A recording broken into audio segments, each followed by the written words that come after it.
Liar. Everywhere. On netrootsradio.com.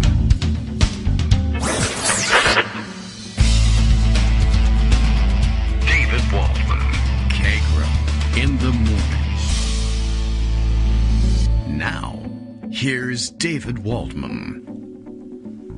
Hey, good morning, everybody. How you doing? It is Monday, March 7th, 2022. Time for another lap around the Beltway, I guess.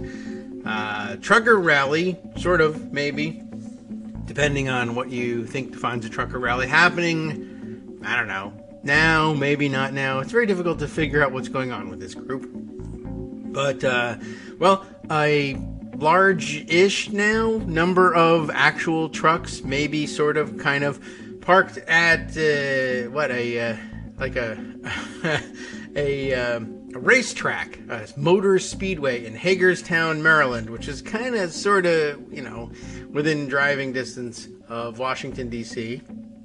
And they've gathered with the intent of replicating the Canadian trucker protest in Ottawa, but doing it here in Washington, D.C., but doing it apparently by driving laps around the Beltway once or twice.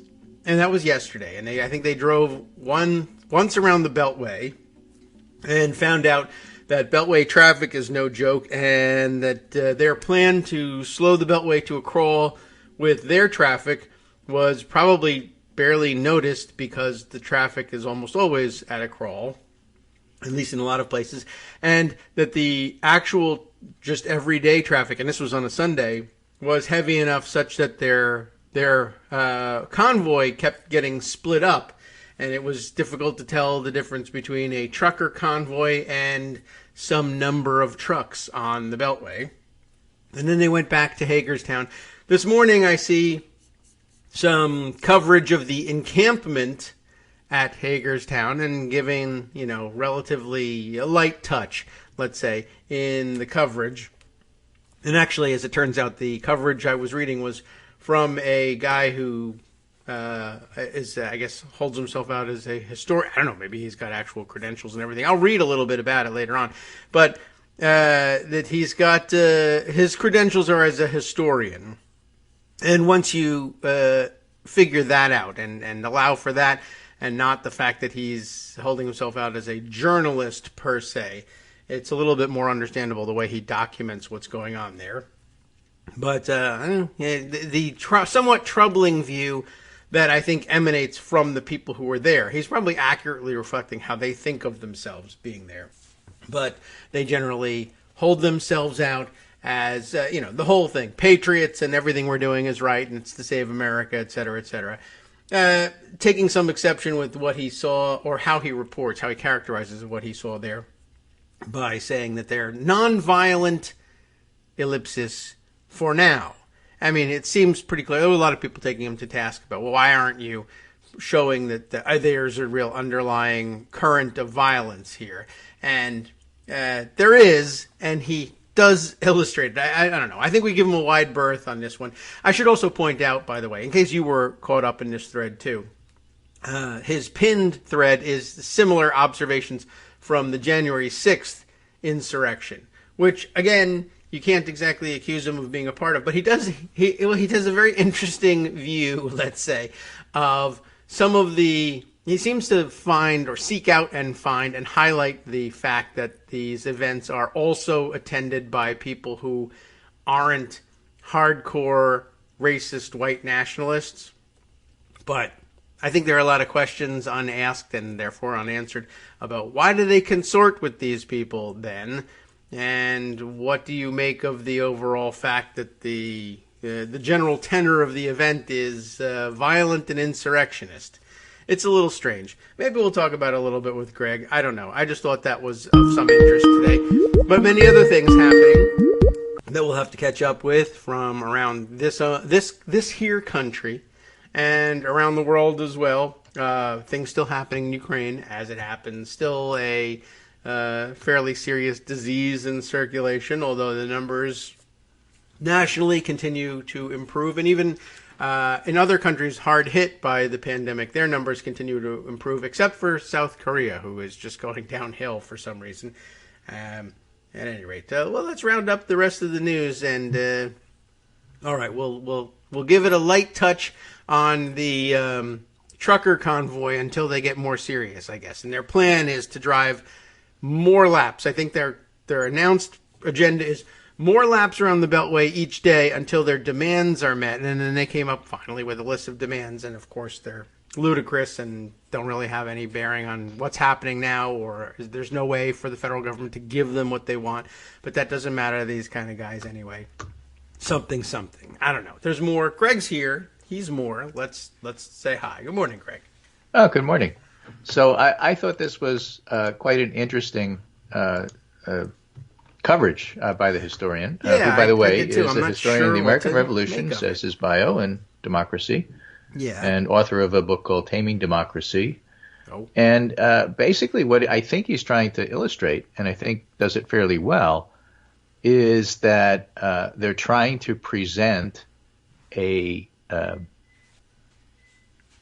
6 o'clock news friendly look to what they're trying to do. He's not trying to present it. He's not saying they are presenting. And he has pictures of them trying to intimidate a black reporter. There's plenty of white nationalism there. He points out 99% of the people there are white. All that stuff. And as you pointed out, the violence lurks just below. But there's a lot of mixed messages coming from that particular group. And basically what he does is he gives it the feel of a MAGA rally. Same kind of people. And the question on the table is, are these new people or the same old people who were starving for entertainment because Trump's not doing MAGA rallies, so they just went to this one instead? So if it's the same old people, it's a lot less significant than if they say this is a completely new group of people that they're trying to recruit. And the fact that they're trying to recruit people to a seemingly cleaned up version of white Christian nationalism, is of interest, and I think it's always of interest to all of us. So I'm glad that he's covering it in that way. Perhaps the most controversial thing he said is, it's not a failure, it's a success. Now, somebody pointed out on Twitter that there's only about 100 semis there. That's the King biggest Wheelers, number as we called them when I was growing up. And it costs about $12,000 to drive from there around the Beltway and back. So how often they're going to do laps is unclear. And also where their funding is coming from.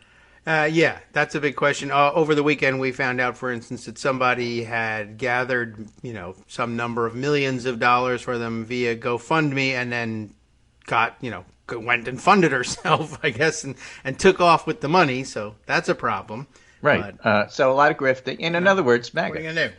Yeah, I think so. Again, I guess it was very interesting watching not only the reporting, but the reaction to the reporting. And I think it makes a certain amount of difference if you say, well, all right, he's not really covering it as a reporter. So that's different. So step back from that, and we don't have to criticize exactly the same way. It was pretty revealing. Guide of my last vacation. What? It's a picture guide of my last vacation. Okay. Here are the slides that I made on my last vacation. I guess this one. They're really interesting slides. Bad vacation. That's not the same thing as as Dave Neward or one of the skilled reporters doing an in-depth analysis of what's going on. Mm-hmm. It's not, and it's not meant to be. It's probably and it's good as it is, and I think it gives us good information as is. Yeah. And as you said, the real controversial part of it, if there even needs to be controversy over what this guy says he saw, was to say, well, it was to characterize it as a success. Well, okay, compared to Ottawa, no. But, they certainly didn't come close to their objectives of shutting down the government. No, but certainly didn't happen, a different kind of thing happening here, and something to keep an eye on. But is it good for recruitment? Maybe. I don't know. Are these new people or old people? Yeah, they are. If you're talking to the choir, if you're preaching to the choir, then you haven't made any inroads. Yeah. And if you've gotten a whole new thousands of people that are different than the last ones, these are people who never voted before, et cetera, that's a different story. Unclear from his report whether that's in fact true. I don't think he knows either. So, okay. Well, he's just asking questions, ladies and gentlemen. Well, it's good to see, and people were curious about it. And, it's not being covered particularly heavily. It's hard to do. News media, which is fine by me, and it's going to fade, and we'll see what happens after that. All right. Well, at any rate, yes. I don't have to kill the guy or anything. Jeez. Yeah. So, I'm glad he posted. My pundit roundup, in fact, was more heavily geared toward domestic than what's going on overseas. So let's just do the Sure, why overseas not? stuff because it is important and we should cover that. Yes. New York To the extent we Times, can. It's hard big to tell what's happening. headline this morning, which changed from the headline that I already had sent you. Not the box of human heads. The headline that I already had sent you is about how Ukraine's president warns of new wave of Russian attacks, and just prior to that, the headline had talked about how Ukraine forces are holding on. Band of Ukrainian troops holds Russian assault at bay for now, is their story that's now a couple of stories down from the headline. We're tracking Russia's advance toward Kiev, which is, important and all. Kiev is the key city in terms of political and emotional and all the other reasons to see what's going on. You don't want that to fall in regard to Ukrainian government. But the real key is not the north, it's the south, say the military experts. And the south, Odessa and the southern ports, that's where Ukraine's imports and exports go. And so and that's how you would resupply them most easily through those ports. And so Russia's doing much better in advancing and taking ground in the south than they are in the north, and a bunch of speculation as to why that is: better trained troops, better supply lines. But for whatever reason, stuff in the north and east has stalled, and stuff in the south is still going ahead. And so that's going to have implications. And at the same time, the sanctions, today's Monday, their week of having their Russian stock market close is over. And what happens there, whether it reopens, and what happens to folks who live in Russia is unclear. Because you can't use anything except the Russian ruble, which is basically worthless at this point, since it's been cut off from the international system, monetary system. What happens is that Russians can't pay for foreign goods, and foreign goods is how Russia runs. Yes. And we're talking food, medicine, things like that, not just Gucci bags.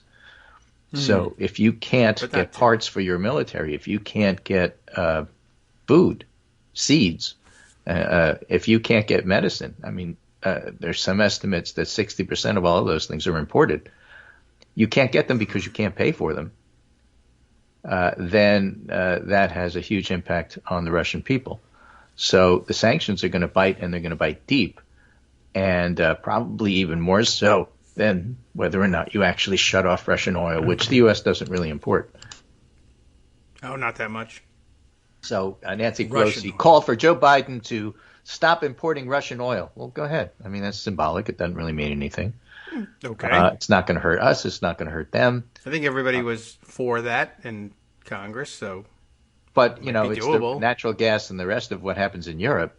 Yeah. And so right now, oil prices are moderating at a high level.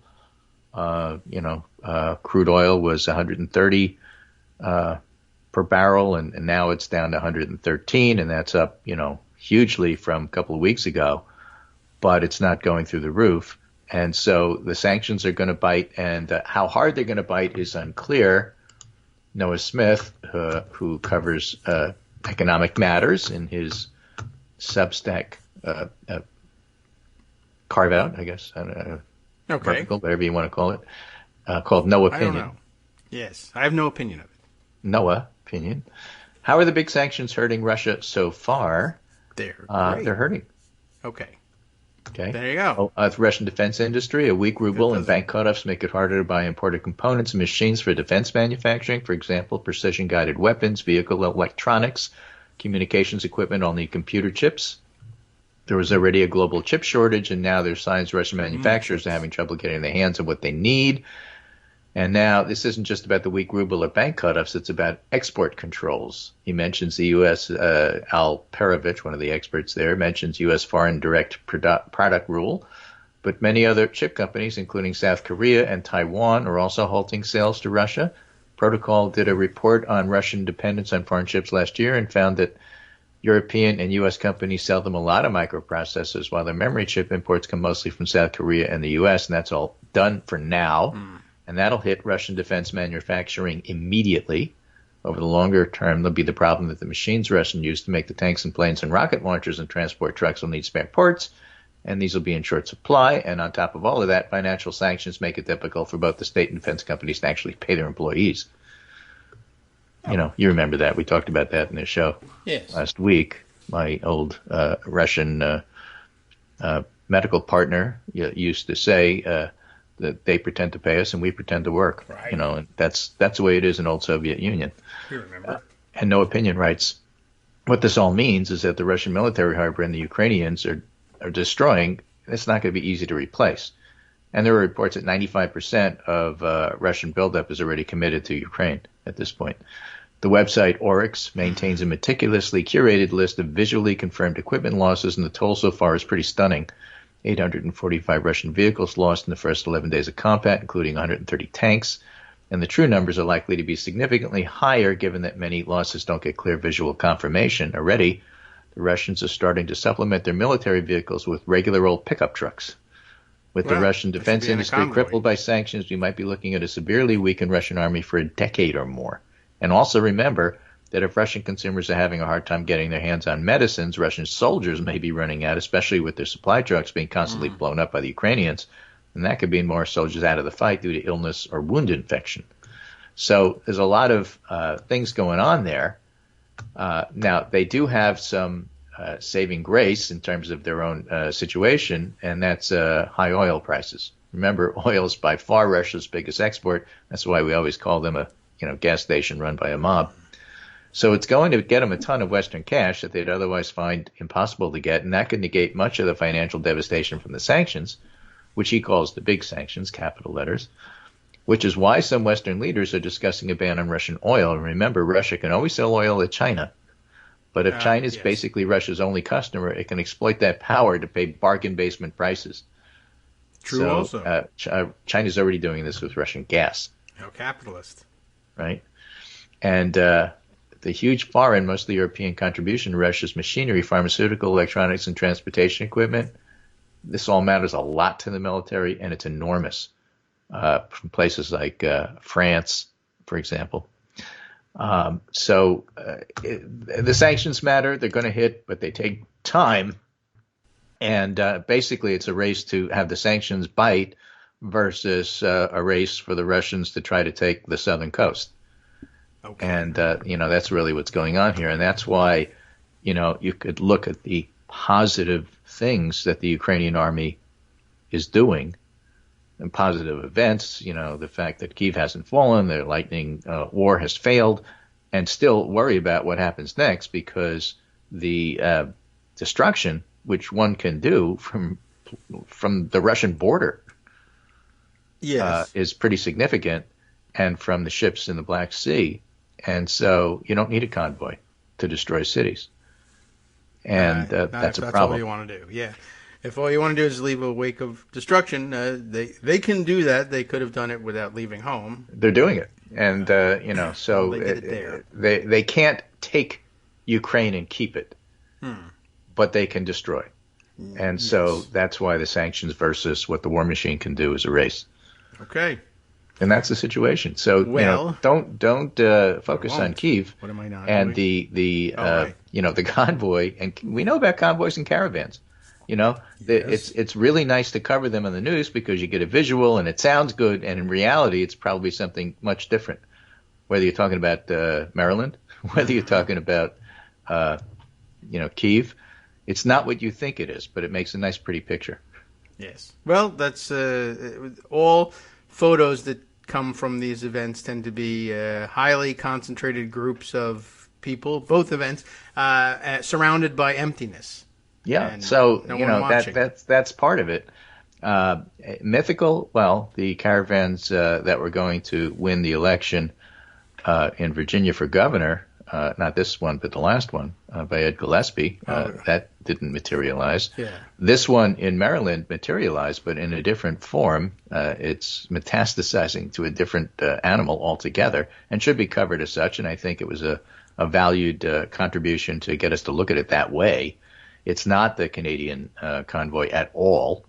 Yeah. And that Russian point that it's a convoy, MAGA which rally. basically is stalled for a variety of reasons, including blowing up the front of it and having nowhere to go and having the tires come off the trucks and having the Ukrainians attack it and running out of food and supplies and all that stuff, Yes. is true and real. And it's got nothing to do with the effort in the South, which may be the key thing to watch. Yeah. Well, that's we learned a little difference when we learned about all the mud and the truck tires. They did make mention of the fact that the South doesn't have that same terrain problem, and wouldn't. And so, okay, we don't expect that it does. We were warned about that one. Meanwhile, the Kremlin this morning announced its demands for ending the war.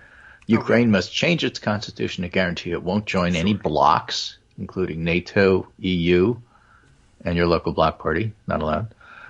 Must recognize Crimea as part of Russia and recognize the eastern separatist regions as independent. In other words, the very same things they said when they go in, but at least they didn't have anything about denazification here. Right, they left that part out. That's the carrot. You don't have to denazify. Right. Okay, you can say a Nazi, right? Except you're not. Right. We are. Makes it easy. Yeah, right. So they consider it denazified to begin with, so no problem there. Right. All you have to do is install a government that's favorable to us and recognize the parts that we want to take as ours. Right. Meanwhile, I thought this was helpful. No. And this is from the International Committee of Red Cross, who say, we've received thousands of questions on the Geneva Conventions. Well, from Genevans? Well, since we don't go to war in Europe all that often, unless you're playing Risk, it's useful to review and remind people of what the Geneva Conventions actually say. Sure. Why not? So these are known as the rules of war. I need to know. Yes, please. Okay, and all states have signed these and are legally obligated to follow them. And if you don't, it's war crimes. Okay.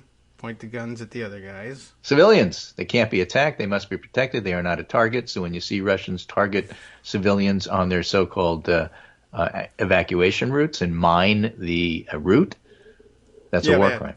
Okay. It's happening. Or ICRC says it. Whatever wording you use, the message is the same. It's illegal. All right. Combatants must distinguish themselves from civilians in all military operations by wearing identifiable insignia and carrying arms openly. This helps protect civilians from harm. Combatants must respect the rules of war, period. So infiltrating and, pretending to be civilians and stuff like that, also a war crime. Yes. Civilian infrastructure, schools, hospitals, civilian homes, water plants, electricity lines, bombing a nuclear plant, war crime. Oh, is that in there? Should be. Electricity lines. It doesn't say specifically you're not allowed to bomb or attack the largest nuclear facility in Europe. It doesn't specifically say that. Okay. But in general, that's civilian infrastructure. Show me in the Geneva Conventions where it says I can't. Oh, here? Okay. Right here. Sick and wounded must be cared for regardless of the side you're on. Parties to the conflict must also recover and identify those who have died and facilitate the return in a dignified manner, and we can assist. Okay. And then this is the important one, I think, for today, because we know all of that, and Russia's doing it anyway. But on the Internet, you have people who aren't reporters playing reporters and demanding and also doing stuff that maybe they shouldn't be doing. And this has to do with prisoners of war and detainees. Yes. Why don't we hear more from the Russians that we took captive? Well, Geneva Conventions. You're not supposed to. You're not supposed to. Prisoners of war and detainees, the law states they must be protected, includes from acts of violence, intimidation, and ill treatment, dignity, and not exposed to public curiosity, like circulating images on social media. Yes. They specifically say that. So that's why you're not seeing that much. That's an update. Responsible people are simply not covering it because you're not supposed to. Well, although, I don't know, I'm seeing a lot of it, and it's interesting because it's being passed around by civilians, and a lot of civilians outside of the conflict area who just think, well, this is just interesting news about what's happening there, not a Geneva That's why I think Conventions it's violation. timely to remind people of Yes, that. I think so. We're not going to be coming for you if you retweeted it as a war criminal.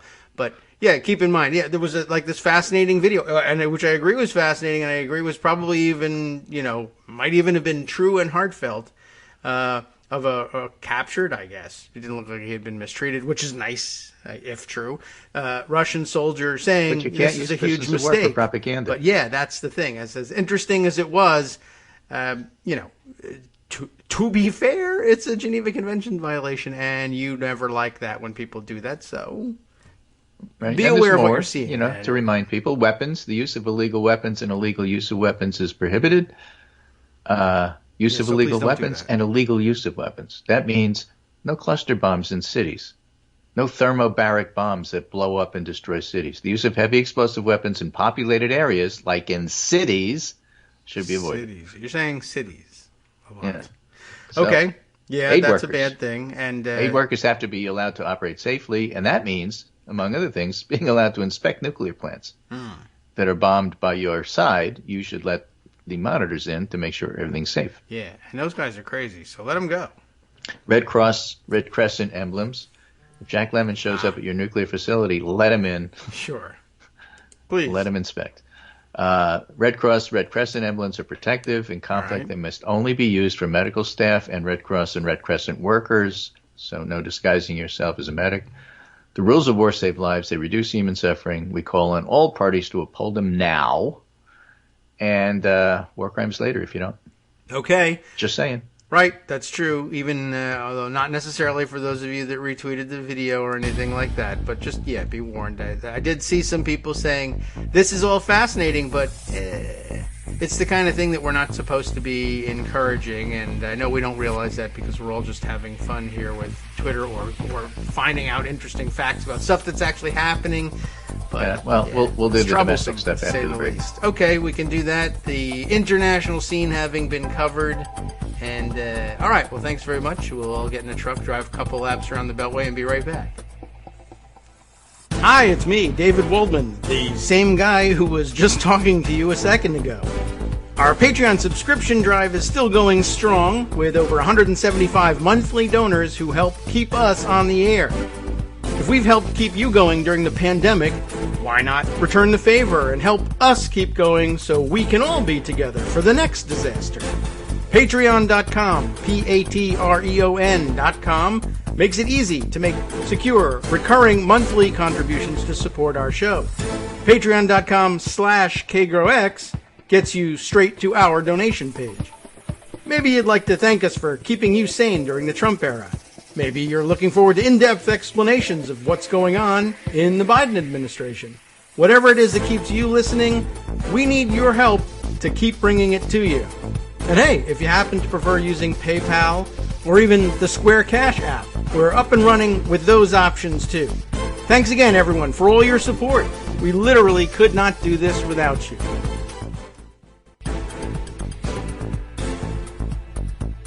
All right, welcome back now to the Kagro in the Morning Show here on Netroots Radio. We're going to switch our focus now. I guess we've covered Ukraine as well as we can without making things worse and more confusing by accidentally reading something that isn't true or that is a deep fake or something like that. We'll tell you what we can tell you and move on from there.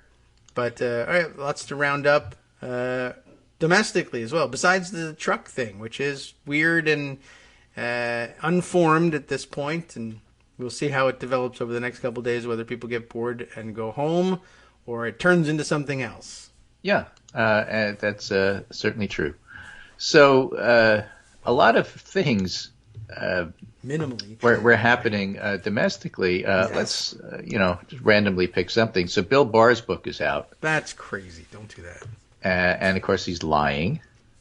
Oh yeah, good book. And Trump hated it. You read it. All right, but yeah, somebody told him what was in it, and there's plenty of stuff in there for him to hate. He doesn't like Bill Barr anymore. Right. So he said so, and he wrote a letter to that effect to Lester Holt, who interviewed Barr. Dear Mr. Holt, crossed out Lester, Bill Barr cares more about being accepted by the corrupt Washington media and elite than serving the American people. That's actually true. Okay, that's a good point. It is true. Yeah, he was slow, lethargic, and I realized early on that he never had what it takes to make a great attorney general. And what Trump leaves out is, so I didn't fire him. I just left him there for 2 years. When the radical left Democrats, that's all capitalized, RLDs, Ooh. right? You're an RLD, threatened to hold him in contempt and even worse, to impeach him, he became virtually worthless in law and order and election integrity. They broke him just like a trainer breaks a horse. Okay, except despite massive amounts of evidence, yada, yada, fraud, this, that, everything else. Yours truly in solidarity, Donald Trump.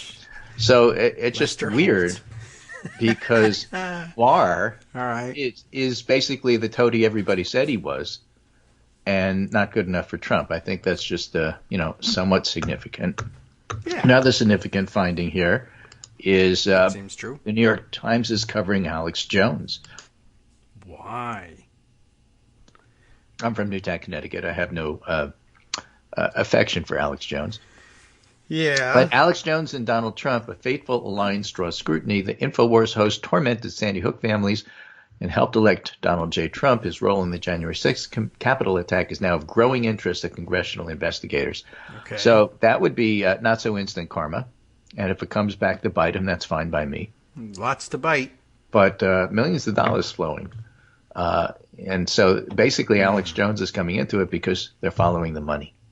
Okay. Good. That'll bring them there. That's right. And this is from Axios, which they call a scoop by Lachlan Markey and Jonathan Swan. See. Scoop. And this goes along with the Bill Barr interview and the Donald J. Trump letter. Right. 2 scoops, chocolate and vanilla. High-powered group targets Trump lawyers' livelihoods. A dark money group with ties to Democratic Party heavyweights will spend millions this year to expose and try to disbar more than 100 lawyers who worked on Donald Trump's post-election lawsuits. People involved with the effort tell Axios. Why it matters?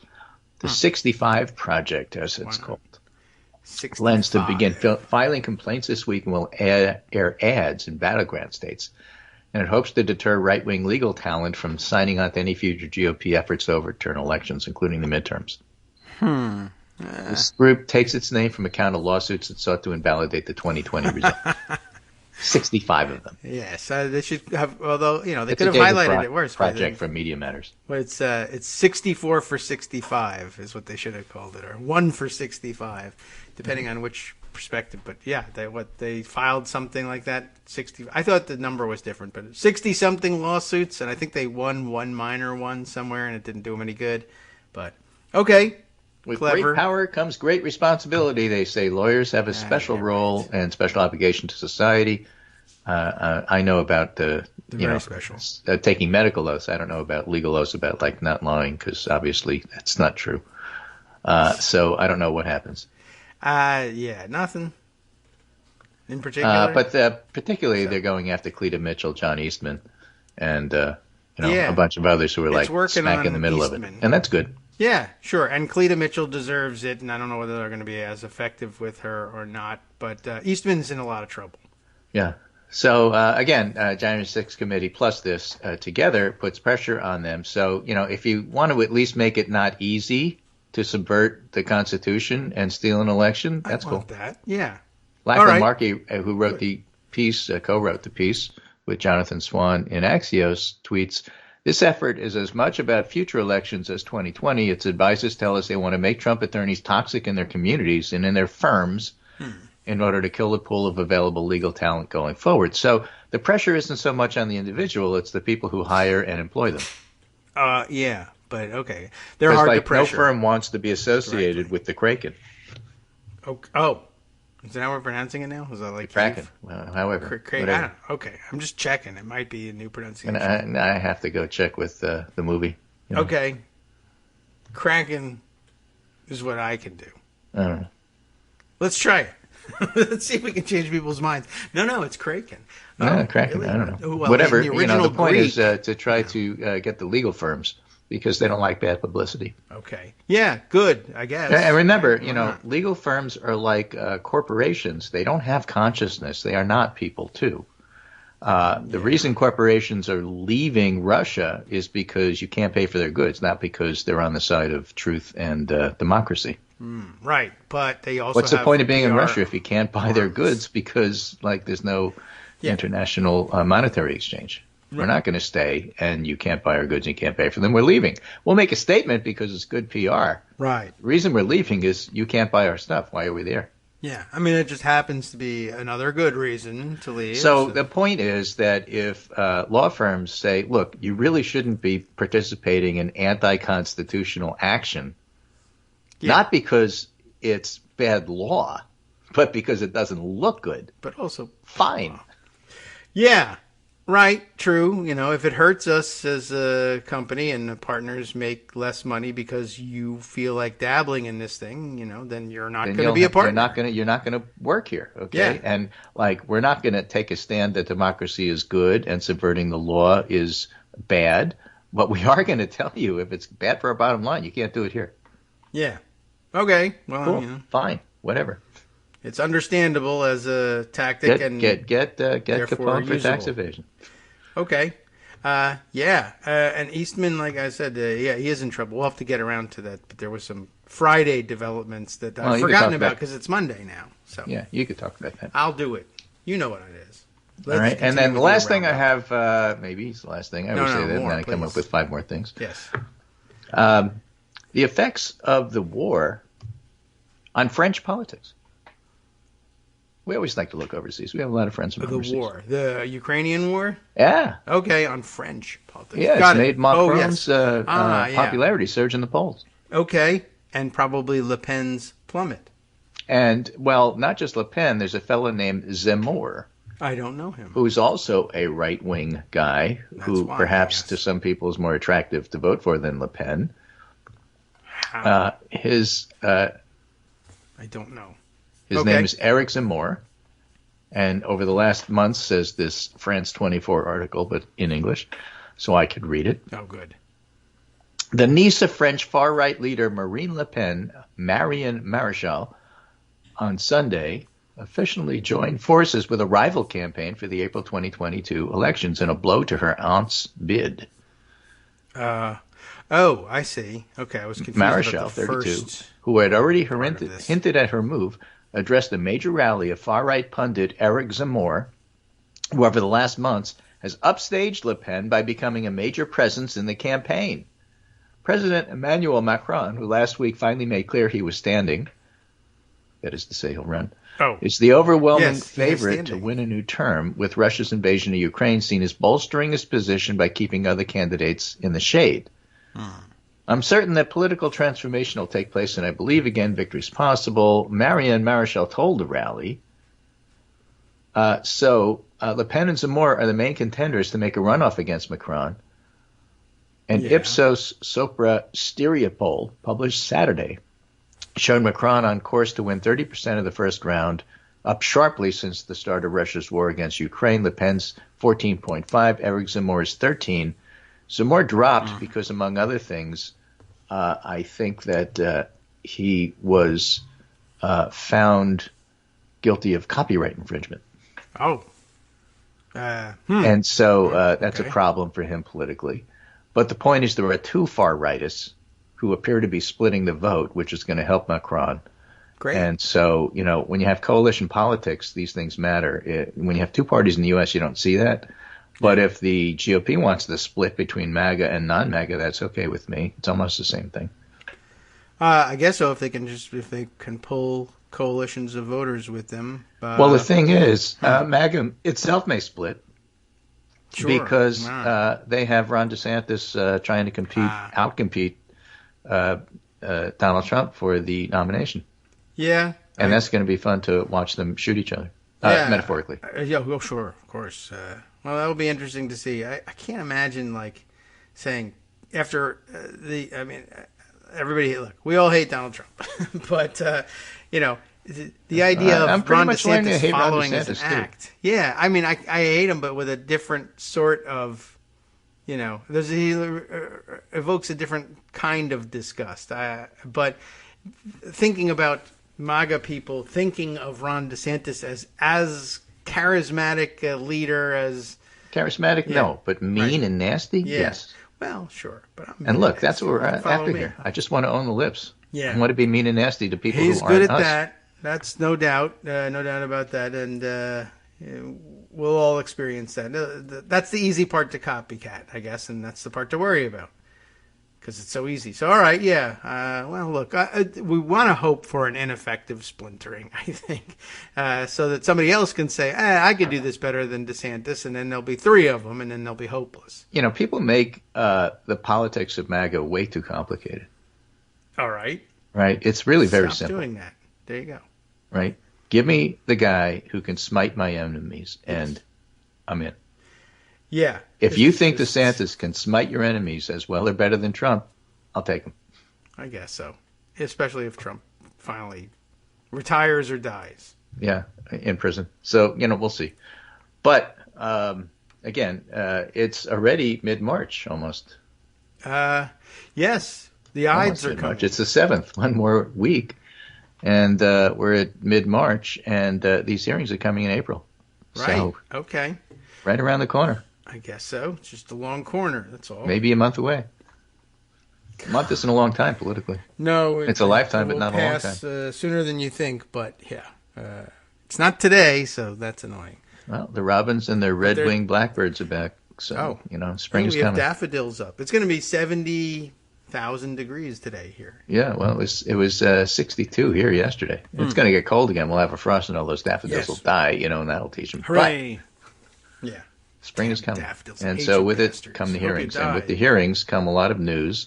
Mm-hmm. They have a lot of information they're sitting on that we don't know about, and it's going to be fascinating. So anyway, that's my report. Okay, well, that leads up to where I want to go in. We'll do that. How about it?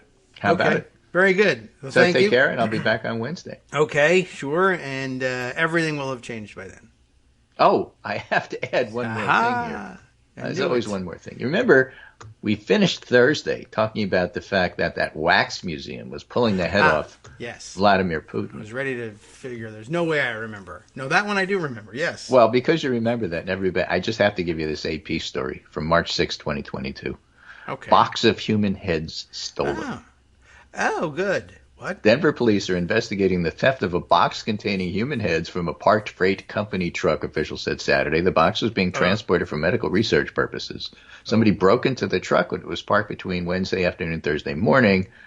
They're going to get a surprise when they open that box. Yeah. I just hope it wasn't that wax museum looking for a replacement. Yeah, they won't last. Because after all, one of the things you said is when you saw frozen? the video, you said, I don't think that's very lifelike. Well, I think they heard your podcast and took it to heart. Well, we'll just chop off some heads and use those. Well, no, they were already chopped off. They didn't do anything. It's just that steal the chopped off it's kind of a grisly story, but can you imagine the guy who broke in the truck and opens that box? No. Unless, oh my God, there's lots of questions. Did you know, or is that was it targeted, or did you think it was TVs? That's interesting. Yeah, and I'm glad you got around to it. They had to put that right up on top of the story there too, because you can't introduce a story like that and leave people wondering, wait a minute, isn't the story that there's a box of heads and you should look at who's put that together? It's not so much the crime of stealing it, isn't it? Yeah, can you imagine family members of the thief? Aunt Martha's been missing for 2 decades, and now I find this box in the basement. What's going on here? I didn't know what to do with it. I thought I'd hold on to it until the market value went up, and then I forgot about it. Wow. Can you do NFTs with those heads? What kind of box do you think you would transport them in? It might have been a very interesting looking box, which is maybe why someone would steal it. There has to be something super valuable in there, because I imagine it's frozen heads, cryogenically. So unless it's just, if you imagine a paper box full of heads, no, that's not I wouldn't steal that. That's gross. You think it looks like one of those treasure chests in the video games? Yeah, something like that. The space games where you go to another planet and there's always a chest of supplies waiting for you. Yeah, and a very high-tech looking box, I would think. With a blue light in the middle with lines going out in red. It would make you very intrigued, and you think there's something really great in there. I'll take it. And then, also interesting. It was and probably the sign on it that said, do not steal this box was sort of intriguing too. Warning, heads. Something. You could have put a sign on it. And where were they parked? Very odd story. So I can't find all the details I need. I know. And that's probably a good thing. And luckily, the excerpt I saw didn't have pictures, so that was good. Yeah. So parked at a truck stop. And I wonder if the guy was eating breakfast the driver. Don't even go there. Like, how can you do that? There's heads in your truck. Maybe he was just retching in the parking lot. I don't know. Very weird. Not my head. It's still here. So what do I care? I don't know. That's a weird one. Thank you for bringing that one up. Well, you like to, get the news you could use. Mixes it. What? Okay, you can use it. Don't steal boxes from trucks. Strange boxes from trucks, even if they look high tech. It doesn't end well in the video games. It's usually an alien that pops out and shoots you. So don't do it. Yeah. And certainly don't do it in Denver. Yeah. Well, unbelievable. Okay, well, that guy, not involved in the trucker rally at all. He was very busy. Right. Separate things, separate stories. Okay. But nonetheless, there it is. So take care, and now you can figure out. And remember, don't think about the story about human heads for the rest of the day. Oh, boy. All right. Well, that's it. Now, and I'll talk to you on Wednesday. Thank you very much. You got a whole nother show to do. I wonder what you're going to cover. Hands. Human hands. Hats. Box of hats. Box of I have hats. a whole hour on hats. Stolen on. Yeah, right. Why not? Might as well. Alrighty. Take care. Okay. Thank you. You do the same. Don't let anybody steal your head, frozen or otherwise. I did have some ideas about some other things, but forget it. I'm going to search the internet for stolen head stories. The thing that occupied some fun sound effects as well. I think we can get rid of that, although it was very high-tech sounding. I would say over the weekend, except it was all Friday. Lots of flurry of activity right after the show. Everybody waited for me to be done with the show and then dumped all this rather amazing reporting on stuff that I guess the January 6th committee is developing, but also have, they're developing the information, certainly. It wasn't all their investigative work so much as stuff falling on their laps. I'm speaking here of the Washington Post's Friday story on the Roger Stone tapes. And you may recall at some time, I don't know, last week, maybe even the week before, when we were reading a couple of empty wheel stories about what was happening in the courts with regard to certain January 6th defendants. And we left out the story of how interesting the courts thought, and they were noting the case that this would be the case, how interesting the Roger Stone story would end up being. And I think we all intuitively knew that that was true. He's certainly a guy who, if you could crack him open or freeze his head and ship it over, land transportation trucking routes, you might find some interesting things spilling out. And so it turns out to be true. Roger Stone is a person of interest after all. And the Washington Post get a hold of these tapes from a Danish documentary team. A lot of interesting things going on in Denmark these days, including COVID running rampant, by the way. I guess just a note for those of you who are day-to-day COVID watchers. All the announcements about Denmark loosening all the restrictions, dropping all the restrictions. But it was okay because it was a pretty aware and compliant population, highly vaccinated, etc. But then again, Omicron doesn't care really that much whether you're vaccinated or not. So 2 + 2 equals exactly everything everybody thought was going to happen. Denmark has surged into like 4th place or so internationally on the top 10 list, including all the little microstates where if one person gets it, 6% of the country counts as getting it in one fell swoop. But Denmark now sitting at about 4th behind the microstates of the Faroe Islands, not even an independent country in its own right. Gibraltar, also not an independent country in its own right. And Andorra, which is an independent country in its own right, but, it is what it is. And their infection rates through the roof. On the other hand, their death rates not through the roof, and I think that's what they were going for. But Denmark also in the news this morning, besides the Roger Stone tapes, and I'll waste a little bit more time on it. I'll have to look it up on Twitter, but I did see something about Denmark announcing some interest in withdrawing from the mutual defense requirements of NATO somehow, that they wanted to be able to opt out of their Article 5 obligations, which seems like leaving NATO, which leads me to wonder a little bit about what exactly is going on politically in Denmark. If you didn't know any better and you saw that they were suddenly making the weird decisions to let COVID rip through the population and everybody's going to get it, and then at the same time saying, let's do things like withdraw from the mutual defense compacts of NATO, you might say, what's going on in Denmark? Is there elected leader painting his or her face orange and playing a lot of golf? What's happening? Is it a Trumpy thing, or is it somehow 11-dimensional Danish chess? I don't know. We'll have to ask our senior Danish correspondents to weigh in on that. I'm very curious about what's going on there. At any rate, the Roger Stone tapes, though, have a Denmark angle, as I said. And the Washington Post has this enormous piece, and there's no way to get all the way through it, and yet that's kind of what I want to do anyway. There were some great excerpts from it, and I had to take some screenshots and send some of them out. But let's spend the time prior to the next break setting up the story the way our authors Dalton Bennett and John Swain did back on Friday.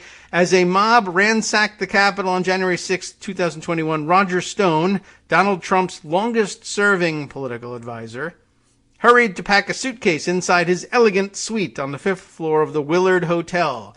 And you know what was going on in the Willard Hotel, and the fact that he happens to be encamped there is no coincidence, of course. He wrapped his tailored suits in trash bags. I'm not certain what that's about. I guess it's an anti-wrinkle thing. Reversed his black face mask so its, quote, Free Roger Stone logo was hidden. Then slipped out of town for a hastily arranged private flight from Dulles International Airport. And the private terminal there, well trafficked by all the private jets in the area. I've been in it. It's nice. It's a great way to travel. Anyway, one of Newt Gingrich's favorites when he was defrauding everybody. I really want to get out of here, Stone told an aide as they were filmed at the hotel by a Danish camera crew for a documentary on the veteran Republican operative. Stone said he feared prosecution by the incoming Attorney General, Merrick Garland. He is not a friend, Stone said, and a lot of people would tell you, don't worry about Merrick Garland, he'll never prosecute you. He never prosecutes anybody. But, of course, that's overstating the case by far. But we wished for more, that's true. Might happen eventually, but don't get your hopes up. Stone allowed the filmmakers to document his activities during extended periods over more than 2 years, which seems like daring people to catch you, I think. In addition to interviews and moments when Stone spoke directly to the camera, they also captured fly-on-the-wall footage of his actions, candid off-camera conversations from a microphone he wore. That's one of my excerpts, I think. And views of his iPhone screen as he messaged associates on an encrypted app, which will be valuable evidence later on. Reporters from the Washington Post reviewed more than 20 hours of video filmed for the documentary A Storm Foretold, which is expected to be released later this year. So like a book, we have to wait for the real good stuff to spill out later.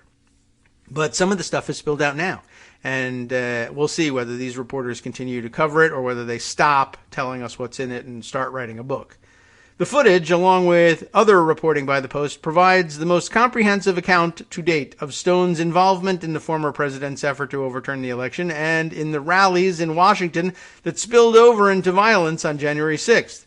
Stone privately coordinated post-election protests with prominent figures, and in January he communicated by text message with leaders of far-right groups that had been involved in the attack on the Capitol, the footage shows.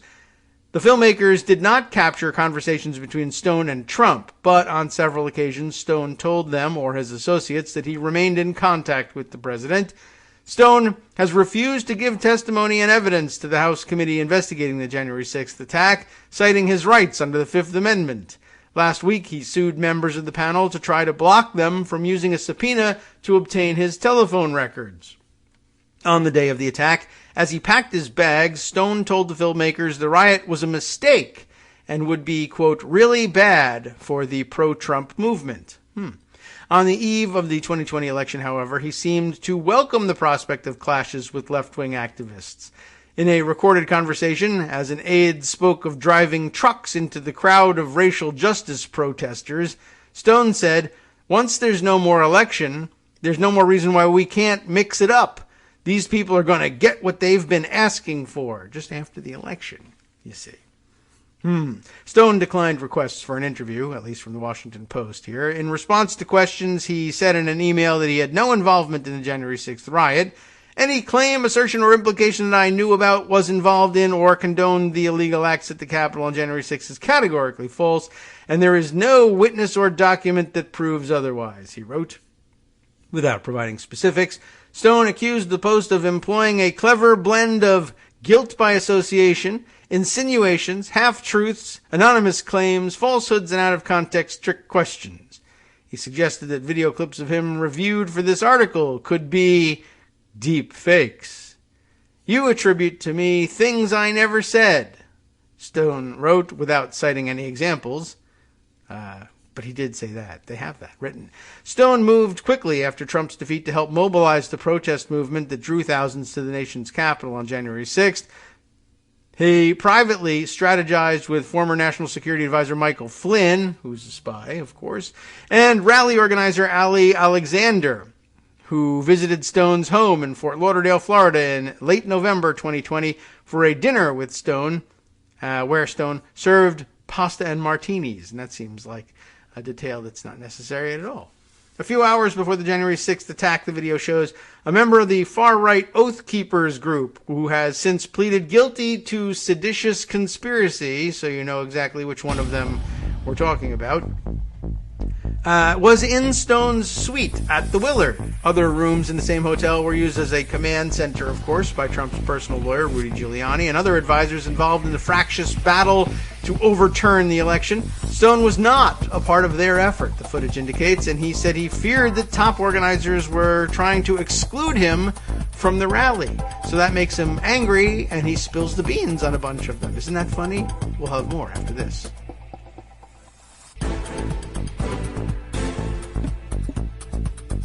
All right.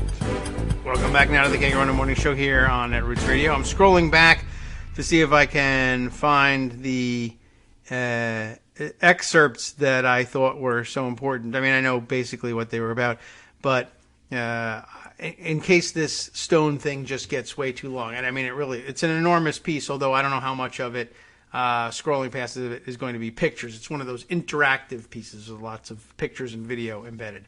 So, as we left off, we note that the reporters here are saying that the footage seems to indicate that Stone wasn't in the war room that Giuliani and Eastman and others were running for the execution of their weird and poorly thought through plan to reverse the results of the election inside the Capitol building. But Stone's work looks like it was all about organizing the activity outside of the Capitol, beginning at the Ellipse.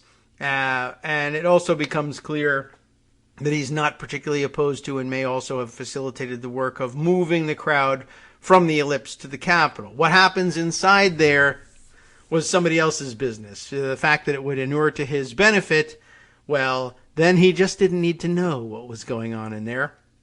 But a lot of this implicates him anyway. And then, of course, because he allows himself to be filmed, he implicates himself even further. We'll continue on with some of the setup of the reading here. Here's a picture of Stone at the event at the Ellipse, I believe, inside one of the tents. Here on January 5th, though, not on January 6th, the day before, accompanied by his Oath Keepers bodyguards doing their cosplay thing, including the guy who just got himself, just pled guilty to seditious conspiracy. The name is noted here in the text. So let's go on. Joshua James. Here it is in the caption of the picture. So Stone They continue, used an encrypted messaging app later in January to communicate with Oath Keepers leader Stuart Rhodes, who is also charged with seditious conspiracy, and Proud Boys leader Enrique Tarrio, the footage shows. Prosecutors have said that Rhodes erased some of the messages from his phone the day before it was taken by the FBI. Oh, maybe not the day before, it just says before. A federal judge considering lawsuits filed against Trump by Democrats and Capitol Police officers over the January 6th riot said in an order in February that Stone's connection to Trump, the Proud Boys, and the Oath Keepers may prove to be, quote, an important one. That's Judge Mehta, who we were reading so much about from Empty Wheel's filings. Okay, well, let's find out what the important part is. Stone did not permit the filmmakers to record him for a 90-minute period covering the height of the violence on January 6th. That's interesting, too. So there's no footage that, tends to establish that he was involved in the planning or execution of the riot part inside the Capitol, except that there's also a 90-minute gap in the documentary evidence that takes place at the height of that violence.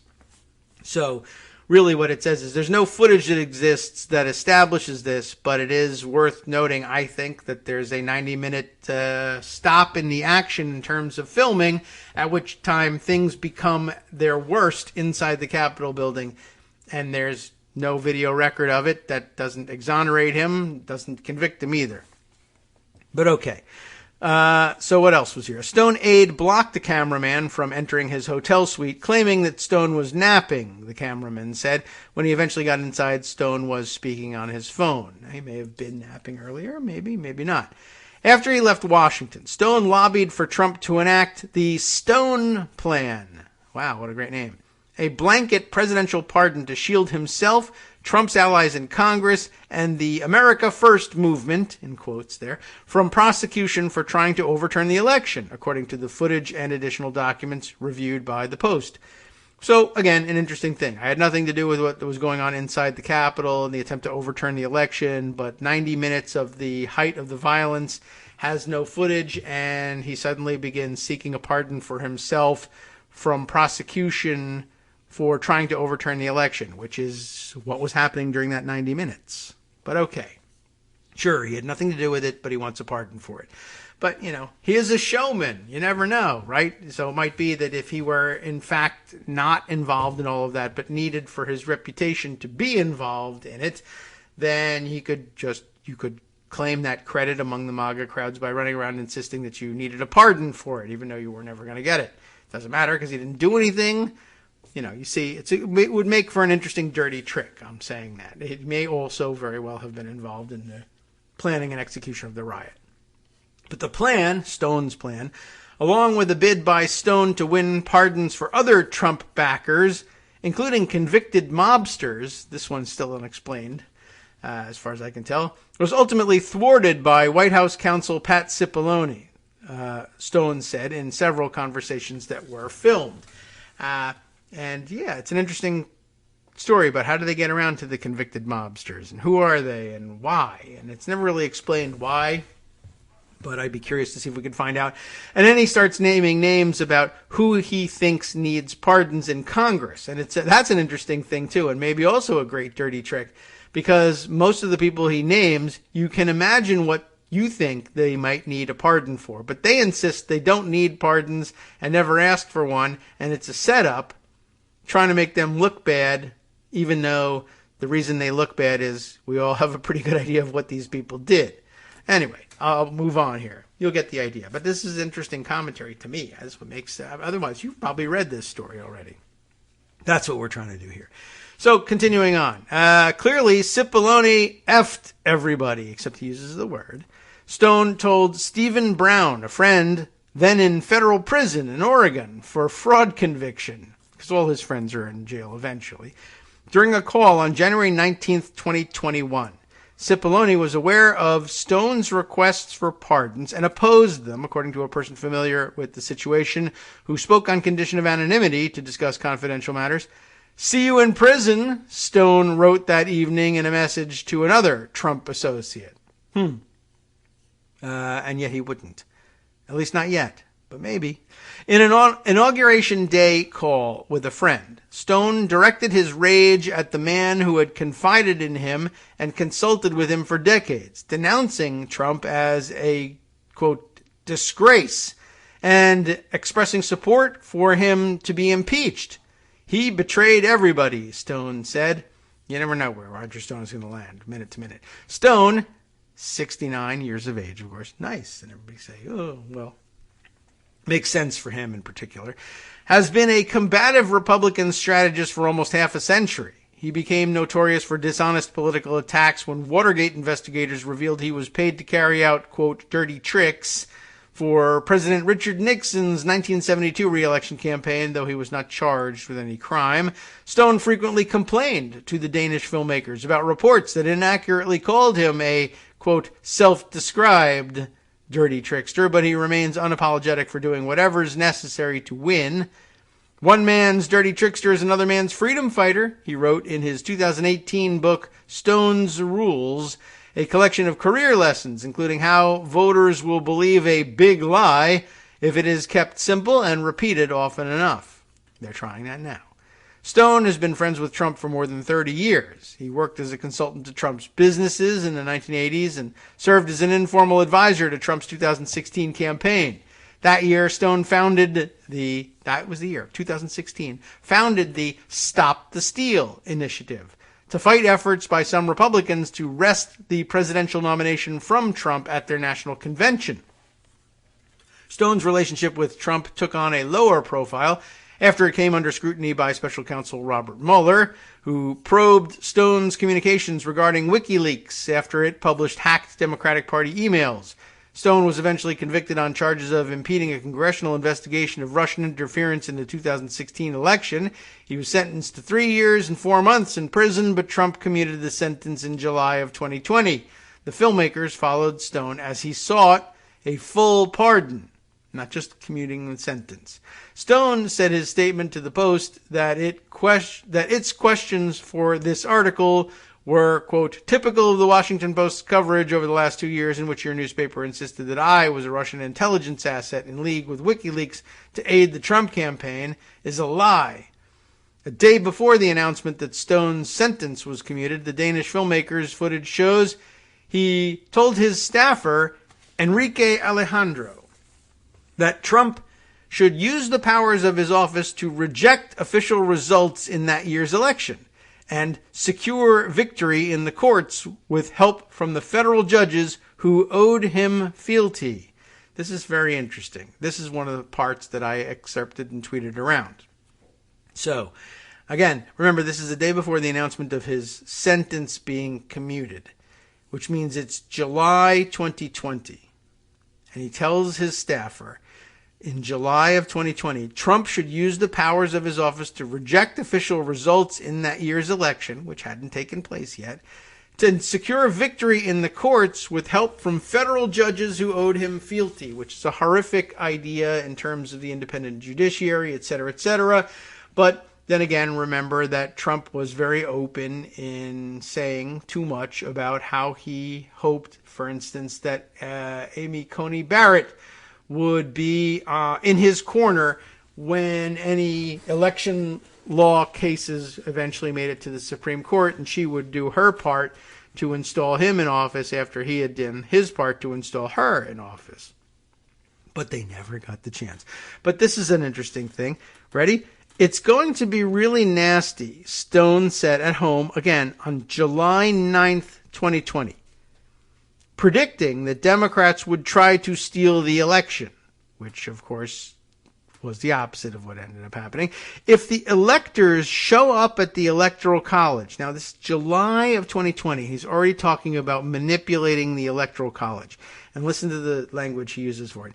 If the electors show up at the Electoral College, like they're supposed to, like the Constitution says they have to, armed guards will throw them out, he said, apparently referring to the ceremonial meeting of electors in state capitals. And, they conduct it in ceremonial fashion, but, it's the actual vote for president. It's kind of important.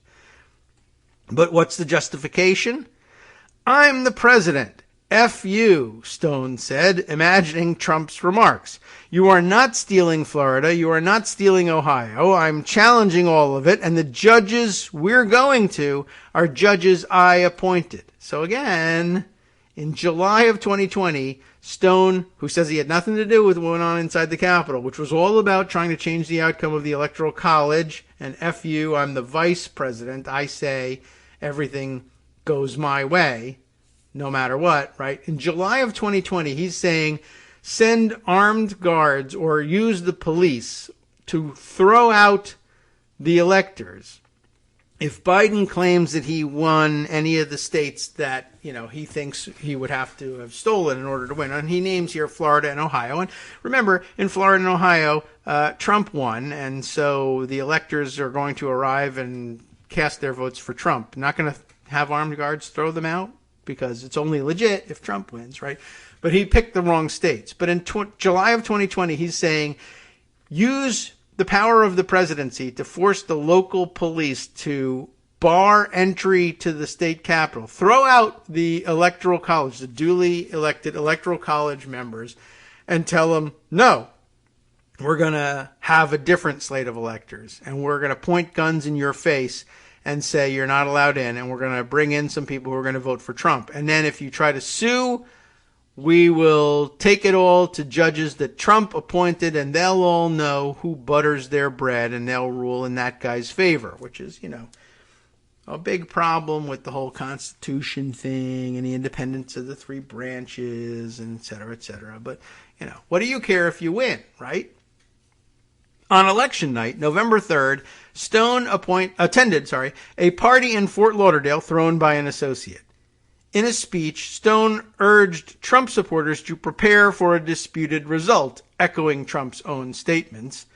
But remember, at least it's election night. Everybody kind of knows by that point. It's interesting that Stone in July of 2020, I would make him, I think, the first person, I guess, I know of on the timeline to have established something somewhere saying, yeah, I think this can all be manipulated by simply sticking guns in the right faces of the right part of the Electoral College and, intimidating them out of entering the building and casting different votes and just saying a different result obtained. Now, it may be that the people who ended up publishing the results of their wargaming all of this in, September, October of 2020 may also have been thinking this in July, and that's how they got it around to organizing the war games in time to hold them and publish the results in September and October. But we didn't hear about it, because we didn't hear about Stone's thing until now either.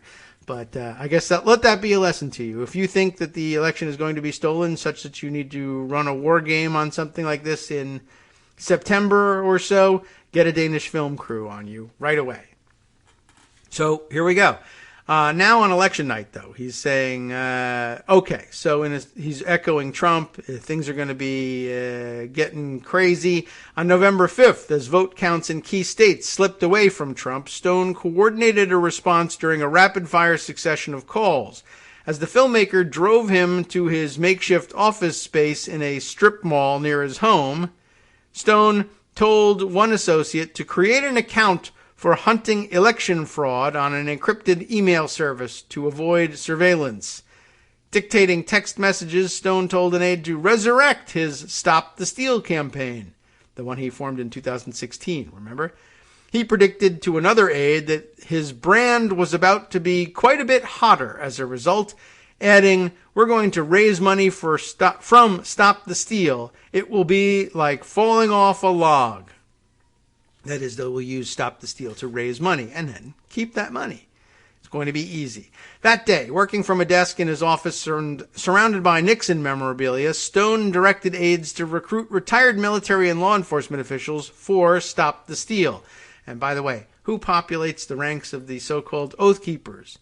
Well, it's an entire organization made up of retired military and law enforcement officials, or so they say. So no surprise that he ends up recruiting them. He told them to monitor a group chat on the app Signal titled FOS, Friends of Stone. Tario of the Proud Boys was among the group's members. A later shot of Stone's phone showed. In his statement to the Post, Stone wrote, quote, "Your assertions regarding my text messages or signal messages only proves the leaking of the partisan January 6th witch hunt or illegal methods of collection on your part." Whatever. On November 5th, Stone drew up a Stop the Steal action plan that was visible on Alejandro's laptop in footage captured by the filmmakers. As protesters were mobilized, the plan said, state lawmakers would be lobbied to reject official results. That tactic later proved central to Trump's efforts. That's why Judge Mehta, I guess, is interested, among other things. Also that day, Stone had a 15-minute call with Flynn, the video shows. He told Flynn they could, quote, "document an overwhelming and compelling fraud," unquote, in each battleground state and urged him to spread the word on social media. That day, Flynn, Trump's campaign, and his sons, Donald Jr. and Eric, began using the Stop the Steal hashtag on Twitter. Stone and Flynn discussed the need to coordinate with the White House and opposed demands by Republicans in some states to stop counting votes. "Our slogan should be, count every legal ballot." Much better messaging, more positive, Stone said. After an inaudible response from Flynn, Stone replied, "Well, we both know he often does things he shouldn't do." Interesting. That evening, Trump gave a speech from the White House briefing room. "If you count the legal votes, I won easily," he began. The filmmakers returned to Denmark on November 5th and were away from Stone as Trump's efforts gathered momentum. Demonstrations spread while Trump and his advisors lobbied state lawmakers to intervene, as Stone had proposed. No one would do it, of course. Though he had privately ordered a revival of his Stop the Steal initiative, Stone publicly played down his role. Stone, who was then still seeking a pardon, wrote in a November 30th blog post that he was, quote, "not a participant in any of the organizations using the Stop the Steal name in 2020. He's on film saying, "Revive it, but I'm not involved." Much media focus instead fell on Alexander, a young right-wing operative who had launched his own Stop the Steal effort and was traveling the country addressing crowds with a bullhorn. Stone acknowledged in his post that he had met Alexander, but he stressed that he was merely talking to anybody who could help fight election fraud. Their connection ran deeper than Stone let on. The pair had been photographed together at several Republican events in prior years. During a small Stop the Steal protest in Atlanta on November 20th, Alexander patched Stone in via phone for a speech in which he thanked "my friend there, Ali," or Ali, as he sometimes, I guess he now says. Cell phone video from the scene reviewed by the Post shows. 8 days later, Alexander visited Stone's home for dinner. On December 19th, Trump announced on social media that a, quote, "big protest" would be held in Washington on January 6th. Be there, will be wild, you know that one. The next day, wildprotest.com, a site Alexander used to promote plans for the rally, was registered. On the evening of December 23rd, the White House announced that Trump had pardoned Stone for his convictions in the case brought by Mueller.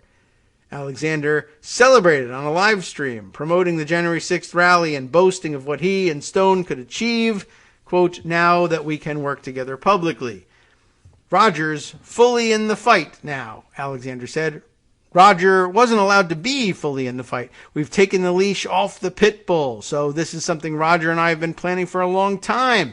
And finally, he's off the leash, so, it's a knife fight. And your two knife fighters are Ali Alexander and Roger Stone. And you either fight with us or you get slashed." An attorney for Alexander, Paul Kamenar, told the Post that Alexander and Stone were, quote, "friends and brothers in Christ," unquote, but had no part in the violence on January 6th and did not anticipate it. Ali has never participated in a literal knife fight or advocated one, said Kamenar. Stone was added to the top tier of the lineup for Alexander's wild protest, which eventually joined forces with the parallel January 6th organizing effort led by Women for America First. They were the ones who got the permit for the ellipse, right? By December 30th, Stone had launched a January 6th fundraising drive, of course, urging supporters to help fund the rallies and pay for private security. The fundraising page suggested donations of up to $2,500, which could be made to recur just because he wanted to, grab as much money as possible. The effort raised about $40,000.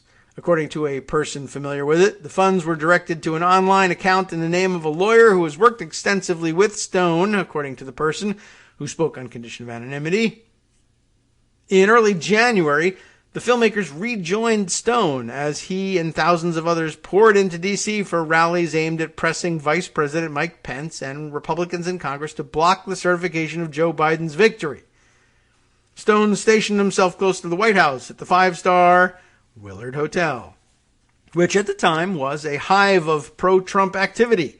He took room 500, a one-bedroom suite with a living room.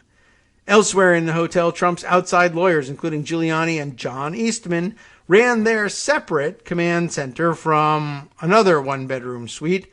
Alex Jones, previously mentioned on the show today, the InfoWars founder, was in one of the Willards' higher-end suites, somehow, where he met with Flynn and Stone on January 5th, photographs posted online show.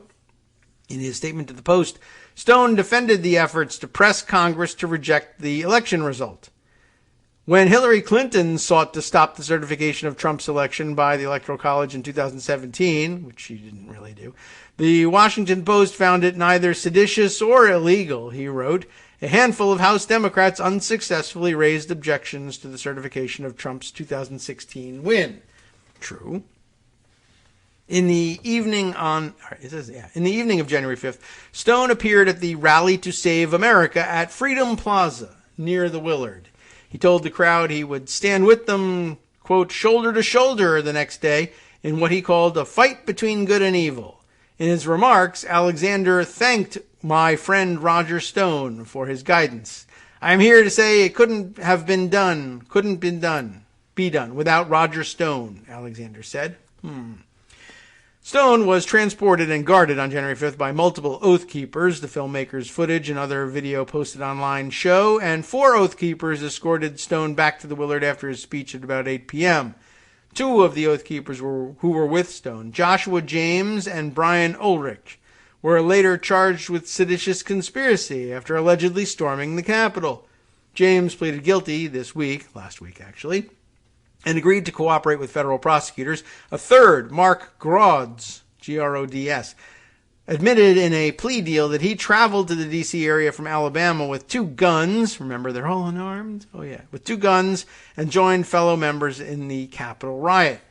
At about 8:50 p.m. on January 5th, after the Danish filmmakers had left, Stone exited the Willard again with his bodyguard, this time off-duty New York City police officer Sal Greco, a live stream shows. Their destination was unclear, though Stone had said he had a 9 p.m. appointment to have his hair dyed. Now, his hair is white, so whatever, but I guess he's having, I don't know what color that streaks through there, dyed white for some reason. And whatever, blah, blah, blah, snowflake elite. An attorney for Greco declined to comment. Early in January 6th, as thousands gathered on the ellipse just south of the White House, Stone tended to a side business, helping felons get requests for pardons on Trump's desk before he left office. Stone's activity was part of a bustling market at the time in which well-connected lobbyists, lawyers, and others brokered large fees to seek clemency for their clients. In his Willard suite, away from the camera but still wearing a mic, Stone spoke on the phone with a man representing someone named Henry. The man said they were, quote, willing to pay up to $100,000, but stressed everything would have to be legal. Actually, it is legal, Stone said of such arrangements, accurately, because we never thought to outlaw something like this, because no one would ever do it, because, well, it's just not done. If I didn't have a really good chance of getting this done, I wouldn't take the money, Stone said, claiming he was to meet officials involved in the process that evening. I'm going to have a little bit of input into the final list, he said. If you say it that way and say, well, I don't dictate things, I can't guarantee anything, I have a little input, you want to pay me to do what I can, I think there's a really chance of getting this done, and I wouldn't take the money otherwise, which is actually the thing that a lawyer would instruct you to say if you thought you would eventually be brought up on charges of it, but you wanted to defend yourself against those charges. make sure you say this to somebody. Over the previous several months, the filmmakers had recorded Stone working to obtain pardons for other felons. And here's where the other names come into it and things get interesting again. But of course, we'll have to take a break before we get to all the really juicy stuff. But ready for this? The filmmakers had recorded Stone working on obtaining pardons for other felons. In an October 2020 call with one prisoner's representative, one prisoner he's looking to get pardoned, right? Stone stressed the influence of Jared Kushner, Trump's son-in-law and aide. I've got to know that Jared's got the paperwork and he gets it, Stone says. Stone drew up a detailed proposal for Trump to pardon Brown, the friend then in federal prison with whom he had spoken about Cipollone in front of the filmmakers. Brown had been sentenced in 2018 to more than 5 years in prison over a $12.5 million scheme to defraud film investors. Interesting. Hi, I'm Scott Anderson, the guy that writes the daily summary for this show, Kagro in the Morning. Thank you to everyone that supports this show. Many of you send donations through PayPal, Patreon, Square Cash, Radio Public, and so on. Some of you write your own essays and send them in, or read articles with your own commentary. We appreciate it. Now, some of you are listening to this and thinking, I'd like to help, but isn't there something I could do that wouldn't require money or effort? Why, yes, there is. You can just like us. On Daily Kos, they call it the recommend button. YouTube has a thumbs up. There are hearts and likes and love buttons. Tap our love button. Tap our love button every day. Share our shows and summaries on Facebook and Twitter, YouTube and iTunes, Stitcher and Amazon. Most of these places allow you to write a review, so a sentence or two would be great. Recommend us to social media, or tell your friends to listen to the show. You aren't just helping us, you're helping them find their new favorite thing to listen to. You could change the world. So thank you in advance from me and everybody else in the world.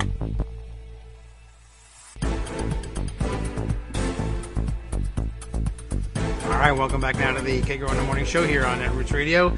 Getting winded reading through this long article, but it's about to get a little bit more interesting here. We left off saying that now Stone is on the phone in, October 2020, trying to broker some pardons for people, including his friend Brown, who was sentenced to more than 5 years in prison for a $12.5 million scheme to defraud film investors. And I feel like that comes up a lot, defrauding film investors. Is this something that we ever covered, or are there just lots of people trying to defraud film investors? Nothing immediately obvious as familiar from Brown's case, at least from the DOJ press release that's linked inside the article. But I feel like that's come up a couple of times recently. Anyway, Stone argued Brown's case in a letter to Trump that he began drafting soon after the two met at the President's Golf Club in West Palm Beach on December 27th, 2020. The filmmakers recorded Stone as he typed, and his screen and a draft of the letter were briefly visible. Stone reminded Trump that he had asked for names for clemency candidates who had been, quote, persecuted because of their support for Trump. Third person thing. So he was looking in December for names of people he could issue last-minute pardons to who, were willing to claim that the reason they had been persecuted. Like, I'm in jail for a $12.5 million fraud scheme to defraud film investors, but I'm pro-Trump. So I think I was sentenced because of my pro-Trumpiness. Whereas the court would tell you, no, you were actually convicted and sentenced because of the $12.5 million you stole. But he's actually actively looking for that. Give me the list of names of people that I can pardon that will look like I'm misusing the pardon power, because there's, nothing you can charge me with. So what the hell? It's outrageous. Let's do it. Right? Unfortunately, the founders didn't, they did envision using the pardon power for personal gain like that. And they said, well, obviously, if somebody were to do that, don't worry about any additional laws making that illegal, because obviously you would impeach such a person. Duh. Well, obviously not the case. Anyway, Stone reminded Trump that he had asked for these names, and Brown had served as a labor coordinator for Trump's 2016 campaign, Stone explained. Stone told aides he was not paid to lobby for Brown, who ultimately was not pardoned, but has since been released from prison. In a social media post soon after their December 27th meeting, Stone wrote that he had advised Trump on exactly how he could remain in power and prosecute Democrats for stealing the election. The post was erased on December 28th. Stone was billed by organizers as a top-tier speaker at the main rally on January 6th at the Ellipse, but in the end, he did not appear.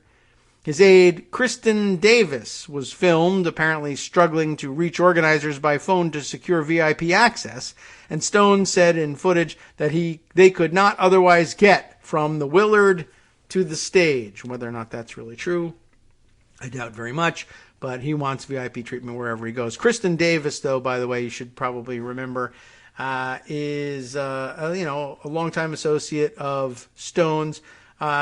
If you look her up, though, you'll note that she was called by the New York tabloids the Manhattan Madam, and that she appears to have been the person who arranged for Elliot Spitzer's liaisons with the escort that eventually landed him in enough hot water for him to resign.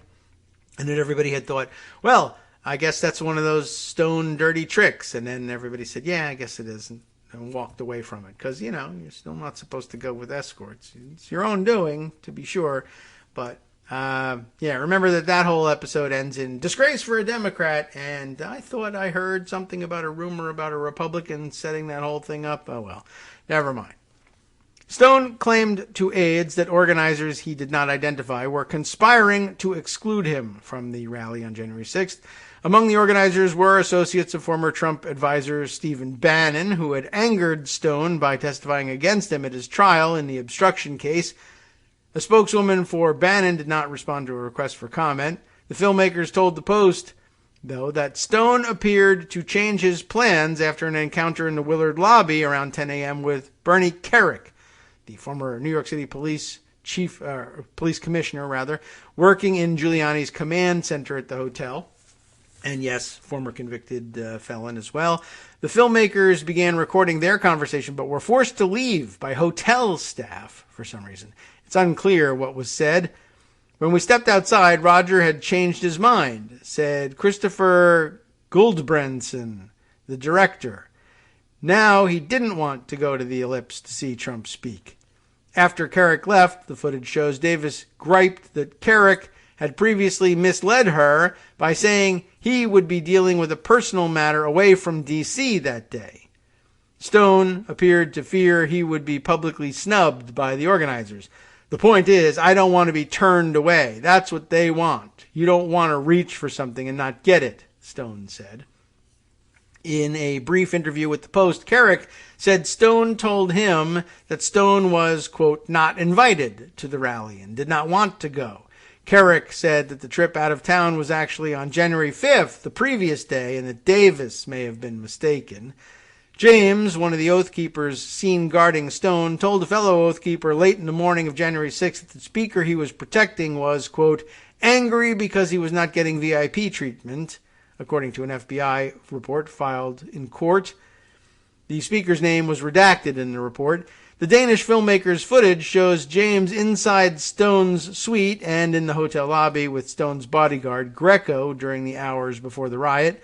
So, yeah, again, Stone travels with the bodyguard. Why he needed Oath Keepers to protect him on top of that, I do not know. But it's a point of interest. Around noon, as Trump began his 71-minute rally speech, Stone watched on TV in his hotel suite with a group of guests, including Pastor Mark Burns, a faith advisor to Trump. Stone told Davis he had complained to Julie Fancelli, the Publix supermarket heiress, that organizers had prevented him and InfoWars' Jones from making it on stage. I just caused a little problem for them with Julie Fancelli. Stone said, I just told her, you spent $300,000 and neither Jones nor I are speaking. Fancelli gave or Fancelli, rather. Fancelli gave $300,000 to Women for America First, the Post previous reported, along with another $350,000 to two other groups that promoted the events. One of my biggest donors financed this whole thing, Stone explained to one guest. They conned her. Oh, no. A representative for Fancelli did not respond to a request for comment. At about 12:40 p.m., some of Stone's guests left his suite. Stone's team and the filmmakers agreed to separate for lunch and then reconvene 2 hours later. Stone planned to speak at a smaller rally, near the Capitol later that afternoon. But as filmmakers ate in their hotel room, they saw news footage of a riot escalating at the Capitol. Around 2:30 p.m., Guldbrandsen headed out to capture the scene while Frederick Marbell, the director of the photography, rushed to Stone's room. Kristen Davis opened the door and said that Roger was taking a nap, so I couldn't film, Marbell told the Post. Outside the room, Marbell attempted to reach Stone by text message starting at 3:03 p.m. The messages went unanswered for 24 minutes when Stone responded and offered to go to Marbell's room. By about 4 p.m., with the Capitol in chaos, Stone had still not arrived at Marbell's room. Marbell returned to Stone's room and began knocking. About 5 minutes later, room service arrived and Marbell snuck inside, he said. Roger was not taking a nap. He was on the phone with someone, Marbell said. Stone condemned the riot to the filmmakers at 4:18 p.m., saying, I think it's really bad for the movement. It hurts. It doesn't help. I'm not sure what they thought they were going to achieve. In the same breath, however, he suggested that the violence was the inevitable result of election theft. And the quote here is, when you can't get a fair and honest judicial opinion, got 60 of them, when you can't get a fair, honest, transparent election, when your legislative process is constipated by fear and threat, he said, trailing off for a moment before slightly misquoting former President John F. Kennedy, those who make peaceful progress impossible make violent revolution inevitable. Stone had said he expected to attend a meeting with administration officials on pardons that had been pushed back to 6 p.m. because Trump had, quote, ruined the schedule for the day. But following the riot, Stone and Davis left D.C. for the private flight. Before Stone left the Willard for Dulles around 5 p.m., he paused for a photo in front of the hotel TV covering the riot. This proves we had nothing to do with this today, Greco said. So already thinking about alibi, but all right. Now, back in Florida, this gets juicy again. Stone lobbied for the Stone Plan, which called for Trump to preemptively pardon Republicans, including, ready for this list, Senators Ted Cruz and Josh Hawley, interesting, and Representatives Matt Gaetz and Jim Jordan, all of whom tried on January 6th to delay or block the certification of Biden's victory. The Post reviewed a January 16th draft of Stone's plan, which he shared with filmmakers, and Stone didn't say whether he'd consulted the lawmakers, and someone told the Post that he did not. A Cruz spokesman said, Senator Cruz has no idea what Roger Stone says or does.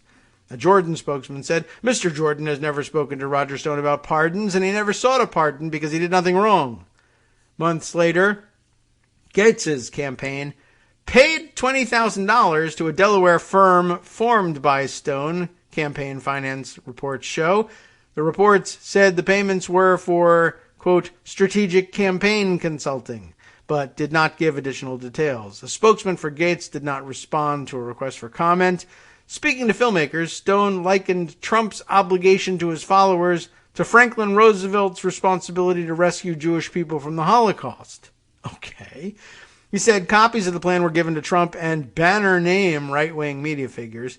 Stone was filmed telling a friend over the phone that he had pressed Trump to enact the plan in 2 telephone conversations, adding that he raised the cases of Gaetz and others during a second call. I believe the president is for it, Stone told the filmmakers on January 15th, but he said the plan faced resistance from, quote, lily-livered, weak-kneed officials at the White House counsel's office. The person who confirmed Cipollone's opposition to the plan said he particularly objected to preemptive pardons for Republicans in Congress who had not been charged with crimes nor sought pardons themselves. A second person, who was an administration official at the time, said Trump was considering at least one or some of Stone's pardons, but added that Stone's candidates were among many Trump was considering during a frenzied time. The person spoke on condition of anonymity. Of course, Stone's plan also proposed a pardon for former Seminole County, Florida tax collector Joel Greenberg, connected, of course, to the Gates case, who had been indicted on charges that included the sex trafficking of an underage girl to Matt Gaetz. The previous month, Greenberg had written to Stone to ask for help securing a pardon, and they discussed a potential $250,000 fee, the Daily Beast has reported. The report said that Stone denied interceding on Greenberg's behalf. But what the hell? Give me $250,000 anyway. Later in 2021, Greenberg agreed to a plea deal and to cooperate with investigators on inquiries into possible sex offenses allegedly involving Gaetz, previously a friend of his, the Post and other outlets reported. Greenberg's attorney said he declined to comment. Gaetz denies any improper activity with underage girls.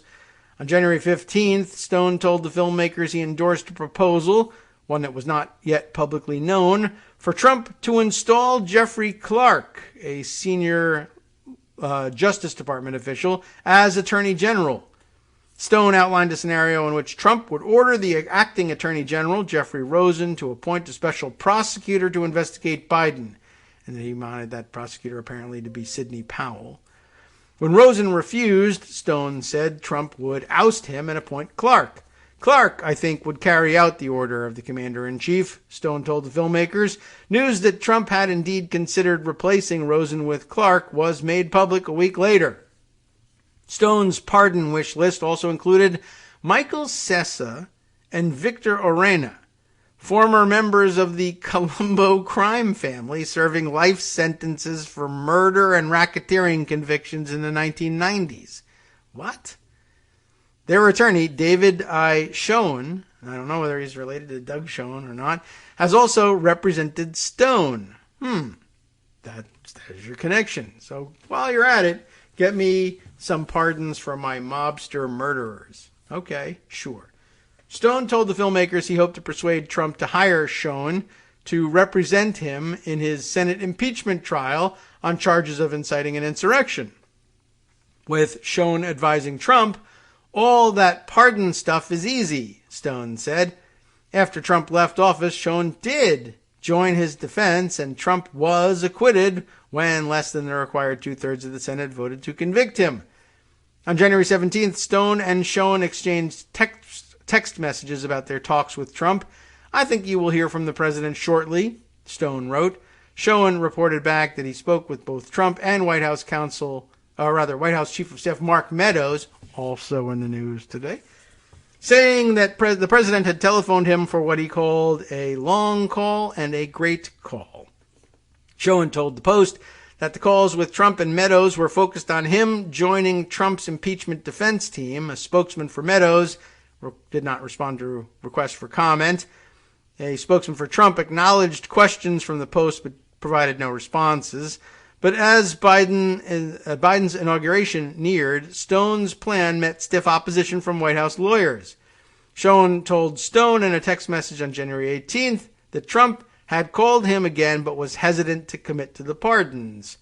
He started to go down that road but stopped, Schoen wrote, adding that Trump sees he is stymied by SIP, referring to Cipollone. Stone's top priority was protection for himself and Carrick, who had been previously pardoned by Trump for felonies including tax fraud before he worked on the efforts to overturn the election. But tax fraud, of course, not the worst of his crimes. But anyway, at this point I'd be happy if he pardoned me and Carrick again, Stone told Schoen later in the same exchange, claiming Trump would take no heat for it whatsoever, as he had pardoned them before. But time is running out, Schoen wrote. Carrick told the Post he did not know about Stone's effort and did not need a pardon because he had done nothing wrong. The following afternoon, Schoen sent Stone a link to a new CNN report. Trump had been talked out of issuing preemptive pardons. The Stone plan had failed. Oh, boy. Oh, well, we have our sad trombone for that. The following following afternoon, Schoen sent Stone a link to a new CNN report. Trump had been talked out of issuing the pardons. The plan had failed. This was a free home run that could have saved a lot of loyal lives, Schoen complained, and some mobster hitmen. He also lamented the president's refusal to pardon the former Colombo crime family members, noting they had been vocal Trump supporters. Imagine thinking you were really going to get that. Maybe from this guy, you never know. Schoen told the Post that he never asked Trump to pardon anyone and was not aware of Stone's plan for multiple pardons. How this could all be is impossible, but Schoen said he did try to get Trump to read an article he'd written that said the former Colombo crime family members deserved pardons. I never talked about pardons with him. I just said, please read this article about pardoning to Colombo hitmen. Maybe one reason I wanted him to see the article was that so he could have the people who handle pardons look into it. Schoen said in an email. Maybe you should arrest him. That evening, as the filmmakers recorded him puffing on a cigar in the smoke-filled Fort Lauderdale bar Maccabee Havana Lounge, Stone commiserated via Signal with an associate. Now hearing that Bannon is getting one, the associate wrote to Stone in a message that was visible in the footage. Later that night, the White House confirmed it. Trump had pardoned Bannon, who was under indictment on federal fraud charges. The decision enraged Stone, who called Bannon a grifter scumbag. Imagine that. And 2 expletives while he was filmed at home on Inauguration Day. One more juicy part. Ready? Wearing a microphone, but out of view, Stone ranted to Alejandro about Kushner, whom he also blamed for his plan's failure. And what a blame he gets. Kushner and his wife, you may know her, Ivanka Trump, had recently bought a $32 million lot on Indian Creek Island, a gated village in Biscayne Bay off Miami, and rented a condo nearby.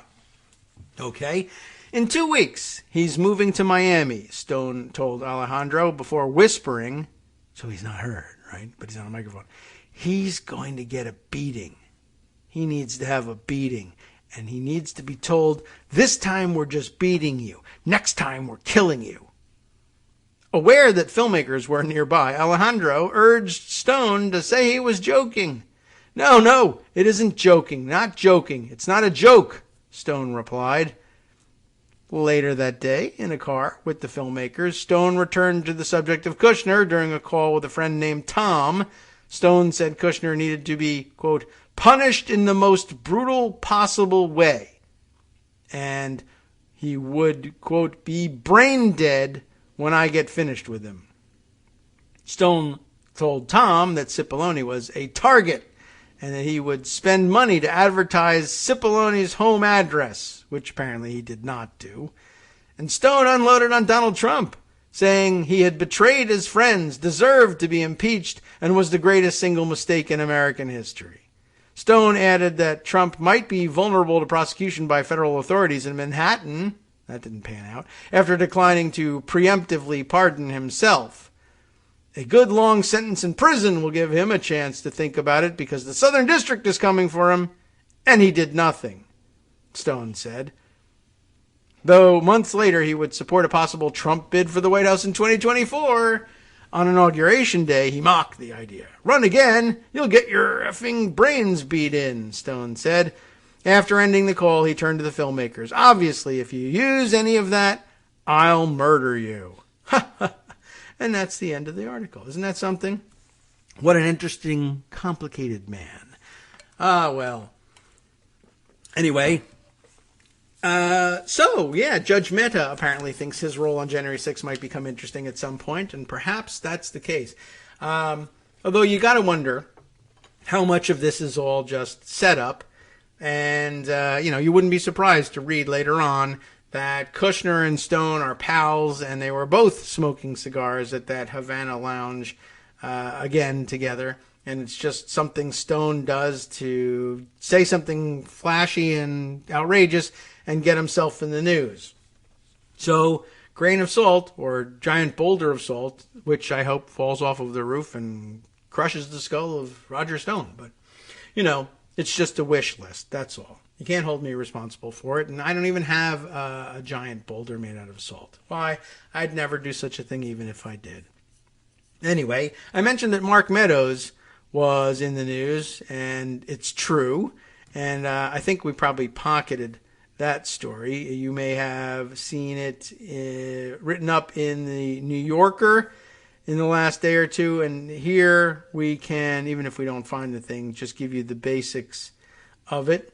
Yeah, for some reason I didn't park it, but anyway, reporting in, I believe in the New Yorker, that Meadows was registered to vote in his supposedly native North Carolina using an address at which he had never lived, and which was apparently a trailer never occupied by him, not even for one night.